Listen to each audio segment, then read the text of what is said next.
Hey everyone, welcome to the Sports in the Mitten podcast powered by Mr. Spots in Ann Arbor. I'm your host, Adam Biggers, Michigan and Michigan State beat writer for FanRag Sports, and of course lately it has been all Michigan football, and I guess I should say this, it's more Michigan State basketball beat writer. I don't really do a ton of Michigan State football, so during the fall I'm 99.9% Michigan football, but during basketball season I do split coverage between those two teams. So anyway, I figured I'd get that out there. It is Friday, August 11th, about 2:30 in the afternoon.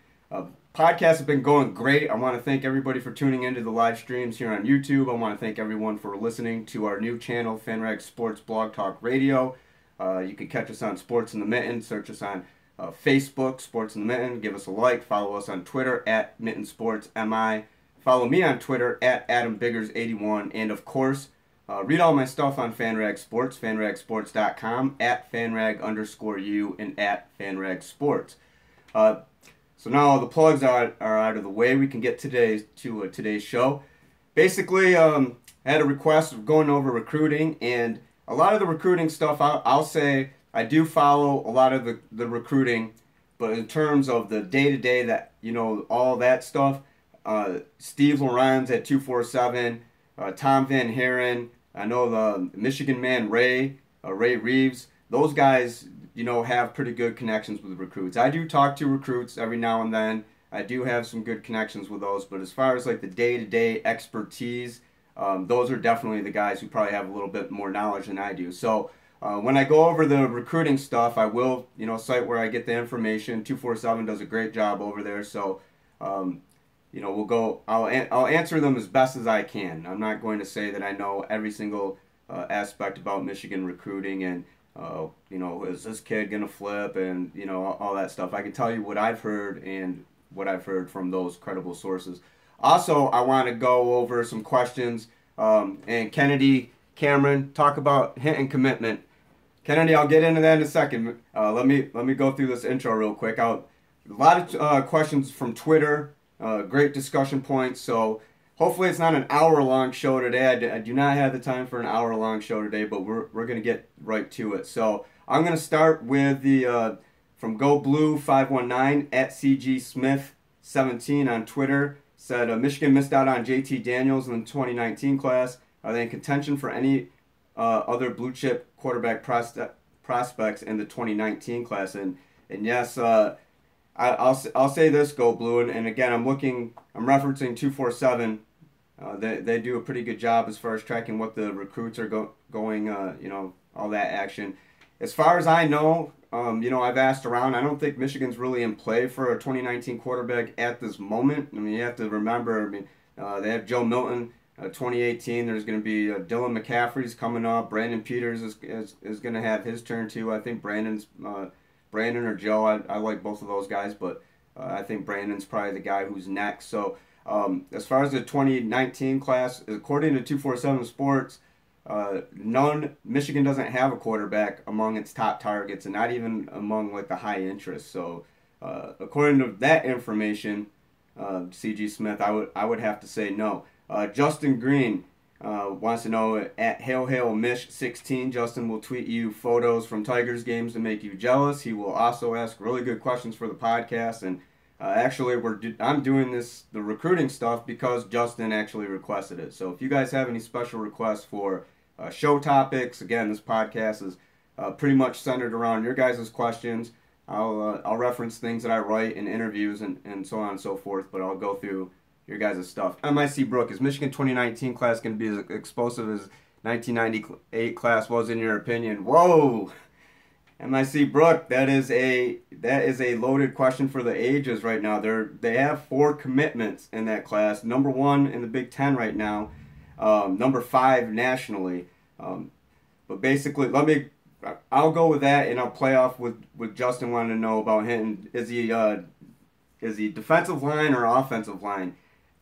It's early. That's what I'm hearing. And I mean, when they offer these kids, Justin, I mean, they're looking probably, not every guy, if he plays primarily defensive line in high school, not every guy once he gets to college is going to play defensive line. I mean, you see position swaps all the time. I do know that he is primarily defensive lineman I believe. Let me double check that. Yeah, Chris is a defensive end. I was gonna say defensive tackle for a second, but he's a defensive end. So I mean, if we're going by that, I don't know. I mean, I would maybe expect him to stay on the defensive side of the line because that's what he knows. But again, a lot of these guys, play wherever they have to play in high school. I haven't seen Chris's footage, and I'm sure at some point in high school, I mean, he's an athlete. He's probably played all kinds of positions. I imagine he's probably been on the offensive line. So I can't say definitively, Chris. And again, he's a 2019 kid, still a couple years out. So it is, I mean, Justin, it is very early to even determine that. This one comes from Sarah, at Sarah Altamimi, and she wants to know any updates on the quarterback competition. And we go over this all the time, right? I think we probably talk about the quarterback competition on this podcast more than anything. So I'm gonna make it short and sweet. Updates on the quarterback competition. Sarah, I appreciate the question. The quarterback is Wilton Spate. It will be Wilton Spate. He will start against Florida. And barring any massive collapse or injury, he will continue to be Michigan's quarterback throughout the season. Angelique, Angelique, my favorite. She replies, "Yeah, I'm with Sarah. Update." Well, Angelique, I thought that you were gonna. I replied to you. I thought you were gonna tell everybody that you were starting at quarterback this year. I know the race came down to you and Michael Sessa. That was purely confidential information. Nobody was supposed to know. But I expect actually Angelique to start at Florida against Florida. I'm sorry. But in all seriousness, Wilton Spate, Sarah. It's Wilton's job, and I believe that Brandon Peters would just have to be unbelievable to overthrow Wilton. So, Go Blue 519 again at CG Smith 17. Thoughts on Devontae Dobbs? Will UM's lack of communication push him to one of their rivals? Are they in on better? Are they in on better O-line prospects? Again, CG Smith, that's probably a better question for the experts, the guys who cover recruiting every single moment of the day. Steve Lorenz, those guys who are doing the crystal balls, that sort of thing. I do know that it's coming down to Devontae's out of Belleville. I do know that it's coming down to Ohio State and Michigan. He's number one ranked kid in our state, Michigan. He's one of the top rated recruits in his class, I believe. I want to say I believe he's a top 10 prospect in the nation overall. He's number 13, so he's the number one offensive tackle in the nation. He's ranked 5-star, and he's also, I did not mute my speaker, sorry. He is also the number one prospect in the state of Michigan. And again, according to 247, they have it 50-50 crystal ball predictions. There's only 6 of them though. 50% Ohio State, 50% Michigan. I'd also like to note, though, that Alabama, Clemson, Michigan State, Ohio State are listed as he has as schools that he has warm interest in them. So I would go 50-50 Ohio State. And remember, Mike Weber, when he committed to Michigan, I honestly thought it was down to Michigan and Michigan State for Mike Weber at one point. I think Michigan State was in contention for a brief moment. And then it appeared, okay, this is going to go Michigan, Ohio State. I did not foresee, but again, the circumstances. And then he goes to Ohio State. So I thought, with my best guess with Devontae would be he's the number one recruit in the state. I think that Jim Harbaugh is taking, pretty good ownership of the state. Getting some questions. Justin Green, Kane or Couch? I have heard about Kane, and I'll tell you about Kane, Noah Kane, for those who don't know. And I'm going to pull up his profile here because he goes to IMG, and I was talking with and I'm forgetting here, Charles Thomas. How am I forgetting Charles Thomas? And Charles was telling me that Noah was in Ann Arbor during the visit too. So I think that Noah Kane probably is a strong option for Michigan. I think that and again, I'm not directly connected to Noah. I don't know exactly what he's thinking. I don't talk to his coaches or anything, but as far as the relationship with Charles goes, I know that they're good friends. I know that they were up here on the same weekend. So I guess my best guess would be that Noah Kane is probably a pretty good. And again, he's a 2019 kid, 5-star running back out of IMG in Bradenton, Florida. Warm interest in Michigan. So I think Noah is probably a guy that Michigan is very much capable of landing. and that came from Justin on YouTube. Justin goes, he'll go YouTube, he'll go Twitter. I encourage all you guys, if you're on YouTube, go ahead and ask questions. They appear fast, and they so I don't always catch them, so don't be afraid. Trying to look closer at the screen right now. So basically, just type them in as much as you can. He spent 4 days in Ann Arbor. Justin Green said, yes, he did. Yes, he did. I talked with Charles Thomas about that visit at length, and actually I wrote about it on FanRack Sports. Charles was telling me how Don Brown took him into the film room, and they sat there for like an hour and a half and broke down film, and Charles was really impressed. So we didn't really talk about Noah a whole lot, but he did tell me that Noah enjoyed the visit, so that I'll go on that. Go Blue, I hope I answered your question there, at CG Smith 17. And then we have some other, we'll get more into recruiting, and again, as it gets closer, and I guess what I can do as well is tweet out, or you guys will know when I tweet out articles and stuff, the recruits that I write about are the ones that I probably have pretty good information on. As far as the rest of those guys go, again, Sam Webb of Scout, Steve Lorenz of 247 Sports, those guys are directly connected to a lot of those recruits. And I'm sorry, I just missed those questions here. So we're going to go on to, these are other questions and comments. Why is Michigan's recruiting down this year? TJ Bellware. I mean, again, this is a subjective viewpoint, I think. I mean, fans, if Michigan's not landing the top kid every single week, if there's not major recruiting news, I don't think the Michigan's recruiting is down. I mean, right now they have the number 5 ranked class in the country. Yeah, there's only 4 guys in it for 2019. They have 15 commits right now, 3rd best for 2018, and 3rd best in the Big Ten. I mean, I wouldn't say that that's necessarily down. Kennedy Carmen, something Michigan doing so well in the state of Georgia. I do know a lot about this. They like Georgia. Georgia has the type of athletic skill players that Michigan likes. Michigan just has good success. I mean, you go down there, you think of the satellite camps in Alabama, down south, and things like that. There's a lot of exposure. Micah, I'm sorry, I just missed that one. That was a long one. But Georgia is a pipeline state for Michigan, absolutely. New Jersey, obviously, is a pipeline state for Michigan. I mean, Ohio has been and will continue to be very good to Michigan football. So as far as the luck in Georgia, I think, and I'll say this, I'll reference a conversation that I had with a friend. He was a longtime high school coach down south in the state of Florida. He knows all of these coaches. He knows all about the recruiting. I referenced this in the last podcast.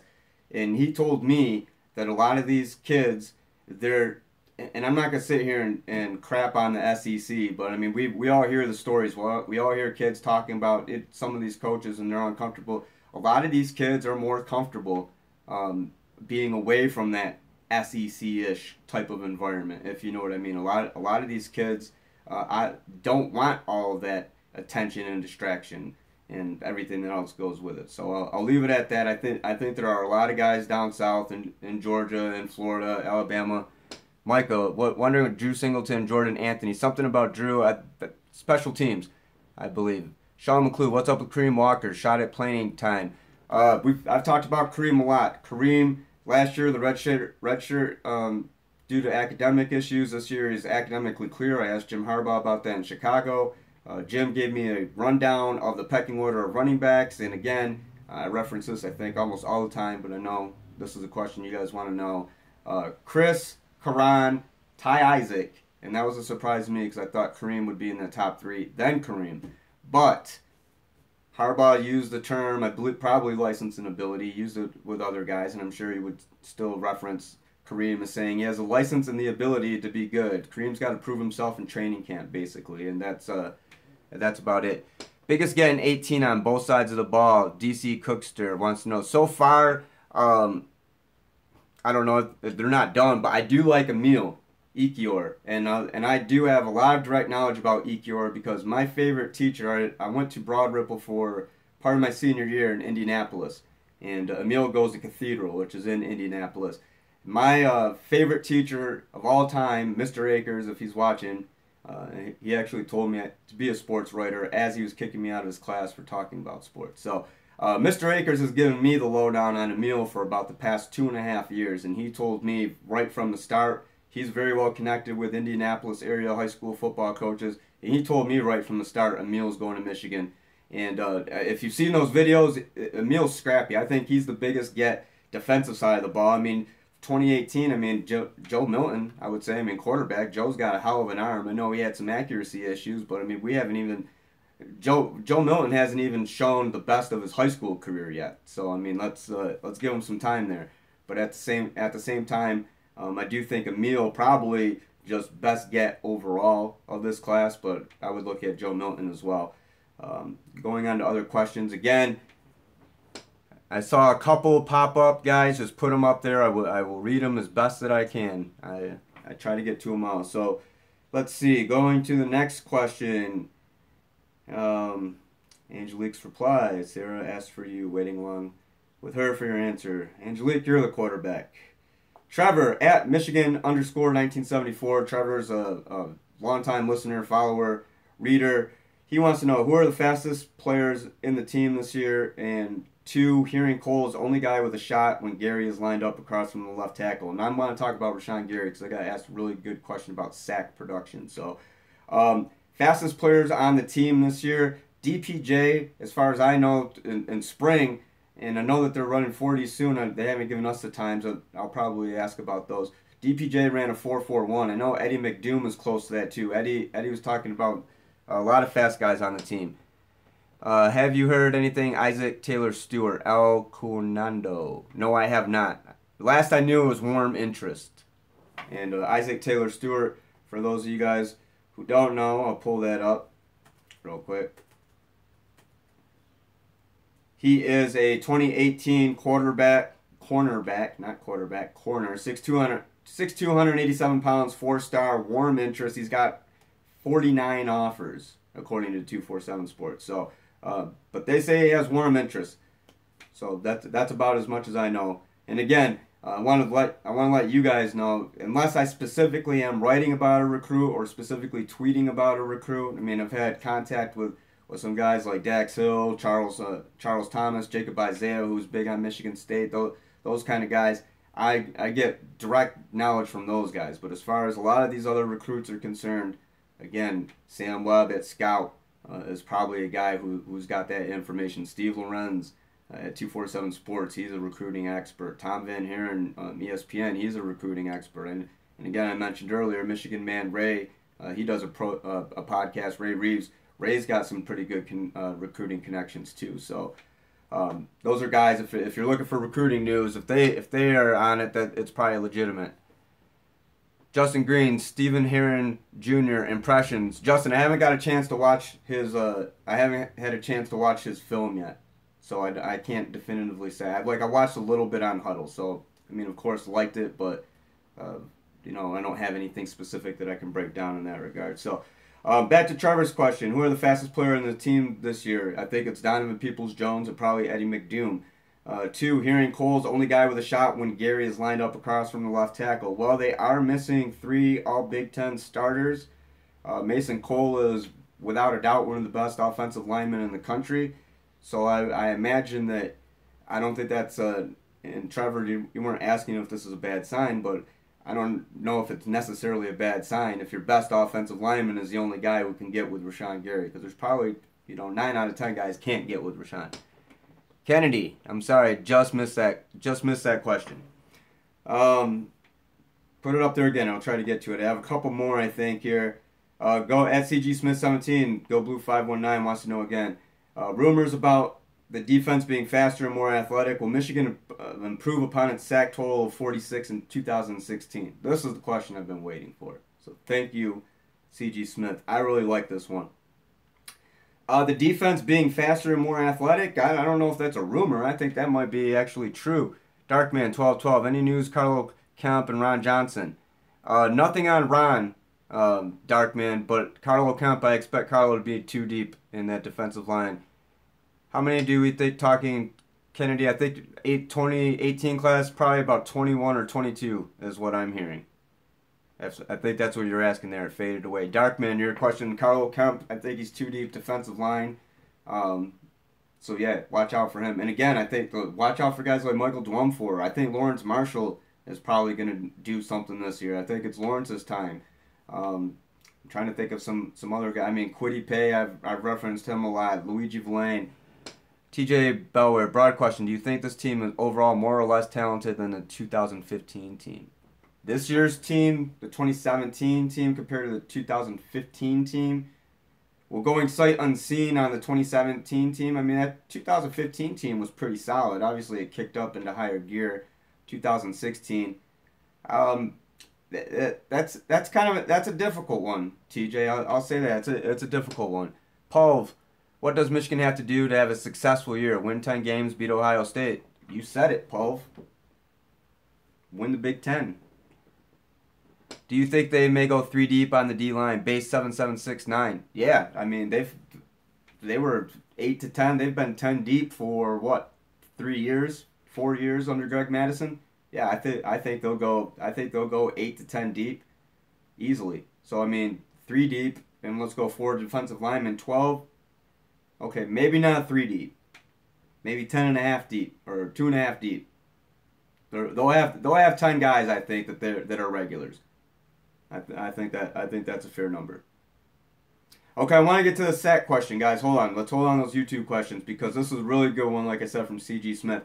And I mentioned, too, someone else asked, if you look at who's gone, let's look at who's gone. Last year, Michigan, 46 sacks, 3.54 sacks per game. They had the 3rd most per volume in the country. The only 2 teams that have more sacks, or 4th most, rather, the only teams that have more sacks than Michigan last year were Alabama had 54, Florida State had 51, Clemson had 49. Michigan with 46 sacks. So, again, that's 3.54 per game and 296 sack yards. That's pretty impressive. That's almost 3 football fields worth of sack yardage. So, that's if you want to talk about giving your a defense dominating a game and you know creating really good field position, Michigan did that throughout last year. So, with that said, then let's go to the Michigan. I'm looking at their 13-game totals last year. And Taco Charlton listed at 9.5 sacks. You'll see 9.5, 10 sometimes. Who's a Kennedy Cameron? Better D-line, Michigan or Ohio State? I don't know. Ask Greg Schiano. He says better than his Ohio State's D-line is better than his Buccaneers. And I don't know if Michigan's D-line is better than an NFL team. So I'm going to just say Ohio State, just connecting those dots, Kennedy. Let's see here. But head-to-head comparisons as far as NFL, that'd be something I'd sit down and research. Kevin Grulich, Ohio State game's on my birthday, so it could either be a good birthday or a bad one. Kevin Grulich, I agree. And happy early birthday. Maybe Michigan gives you a win. It is in Ann Arbor, so we'll see about that. And again, last year, Michigan, perfect position to beat the Buckeyes, and just did not happen. So back to the sack thing, though. Last year, Taco had 9.5 sacks. Chris Wormley had 6 sacks. Ryan Glasgow had 4 sacks, so that's almost 20 right there. And let's see, Stribling had 1. Godin had 1. Josh Metellus, he's returning, had 1. So there's not a ton of sacks that are gone. The guys that are gone, 4.5 from Ben Gedeon, 4 from Jabril, and then obviously Taco and Charlton, or Taco and Charlton. Taco and Chris, the big ones there. But who's returning? Mo Hurst had 5 last year. Rashawn had 1 last year. Rashawn's due.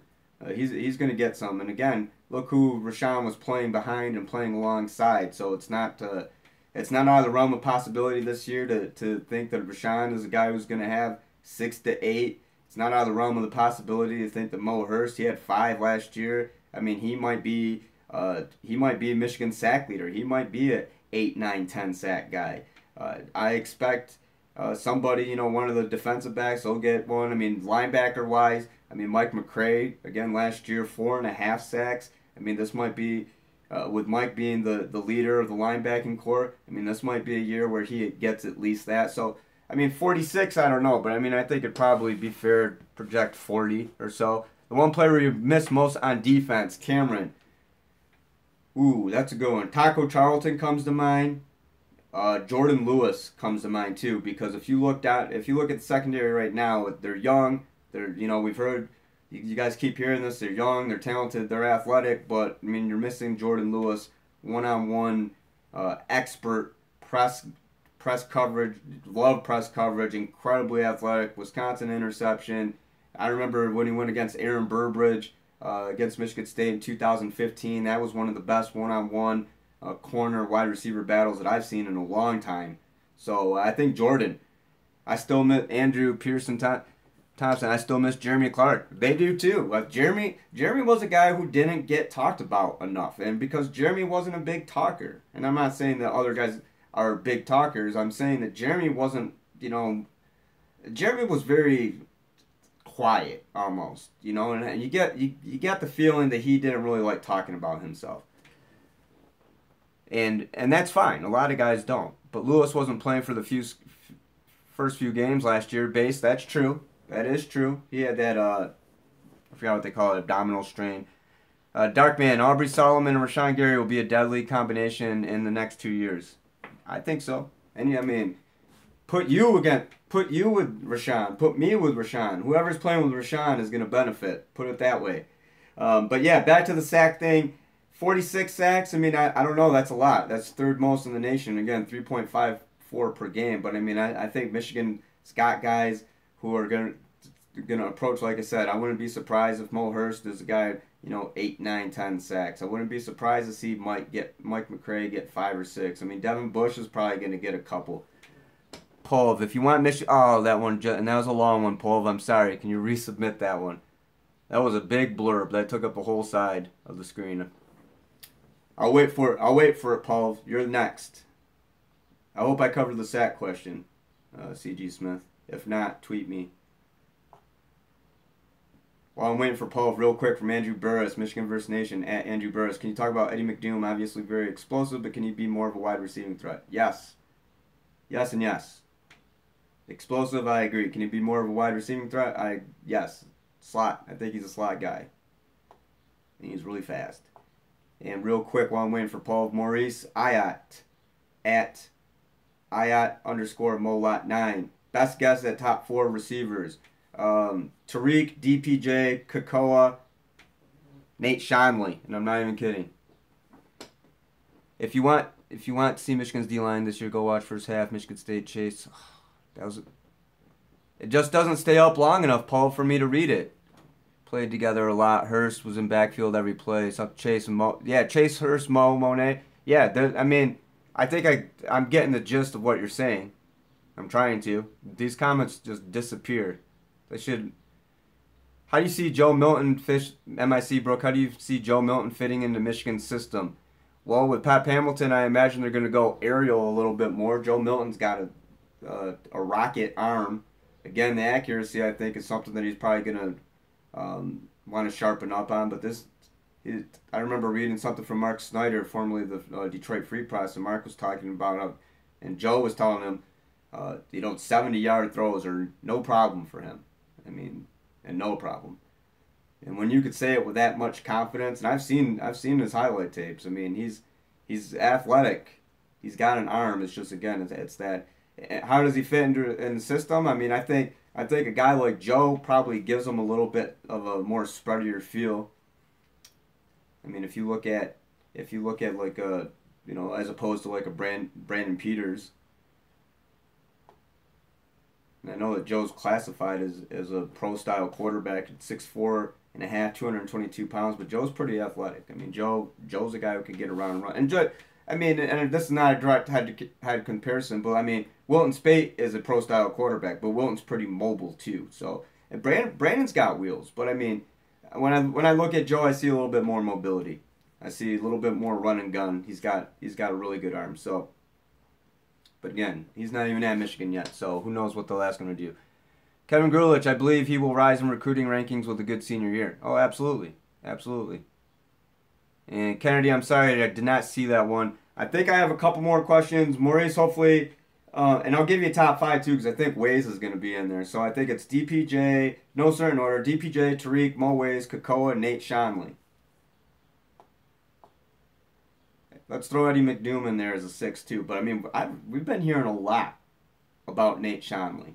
We really have. And it's not even so much specifics it's more or less just getting mentioned. And like I said, he's a second-year guy. He's a walk-on, and either they're just like really trying to pump him up, and I don't think that that's really Michigan style. I think they're really citing a guy who's working his ass off, and who's gonna be it. Maybe Nate Schonley is backing up Eddie. Maybe he and Eddie McDoom are the slot guys. So I'm not quite clear yet on the wide receiver order. I'm kind of have a little bit of questions, but I feel like I have a good idea of, like I just did, rattled off some names. I'm scared to throw a wide receiver out there against Florida if I couldn't even remember how to say his name. TJ Bellware. What did I mispronounce a name? Schonley? Is it Schonley? I don't know. Is that what you mean, TJ? Tell me how to pronounce it. Sometimes I do mess up names, and I apologize. Okay, I think that is all the questions here. Dante Birch actually had a good comment. 16 and a half of the 46 sacks came from players who were on the 2017 roster, and only one of them was a starter. I think they'll be fine. Dante, that's an excellent point. You pronounced it right. I just missed it. Tell me one more time, TJ. We're going on 32 minutes here.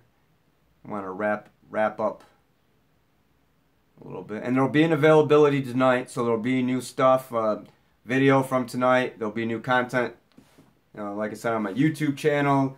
Have an article ready to go for tomorrow morning on FanRag Sports, fanragsports.com. Follow us on Twitter at @fanrag_u, @fanragsports. TJ Bellware, I'm waiting for your comment. I can't.